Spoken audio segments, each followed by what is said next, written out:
लगातार जो paper leak हो रहे हैं देश में, नौजवान के भविष्य के साथ खिलवाड़ हो रहा है। और सबसे ज्यादा पेपर लीक के अगर कहीं केस सामने आए तो हरियाणा के अंदर हमने पिछले कुछ वर्षों में देखा है कि लगभग हर सरकारी भर्ती पेपर लीक का शिकार हुई।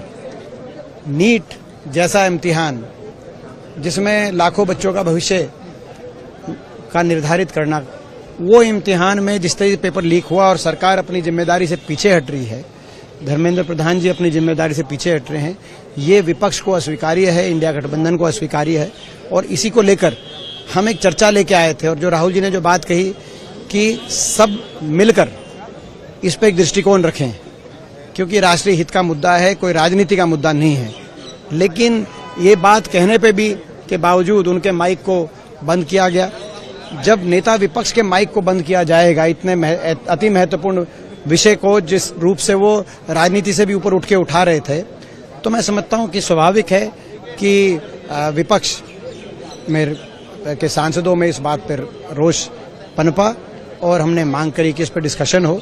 आज भी हम सरकार से मांग करते हैं तुरंत इस पर डिस्कशन कराया जाए। हमारा संसद है, ये संविधान से चलता है, देश संविधान से चलता है और संविधान भी इन्हीं 4 दीवारों में संविधान की रचना हुई थी।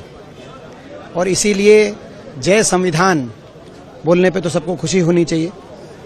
मेरा भावनात्मक लगाव भी है देश के संविधान से, क्योंकि संविधान सभा में मेरे स्वर्गीय दादाजी चौधरी रणबीर सिंह जी एक सदस्य थे और संविधान की मूल प्रति पे बाबा साहब के साथ के नेतृत्व में बने संविधान में उनके भी हस्ताक्षर अंकित हैं।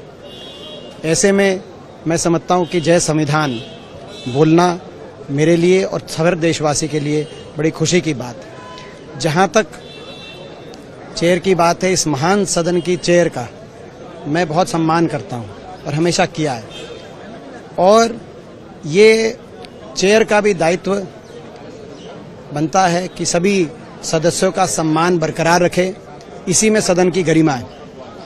मेरा आचरण पिछले 20 वर्ष से देश के सामने है, 20 वर्ष से इस संसद में एक भी शब्द मेरा कभी किसी कार्रवाई से बाहर नहीं निकला, एक भी शब्द असंसदीय शब्द का मैंने प्रयोग नहीं किया, सबका मैंने मान सम्मान रखा है और मेरा रिकॉर्ड सभी के सामने है।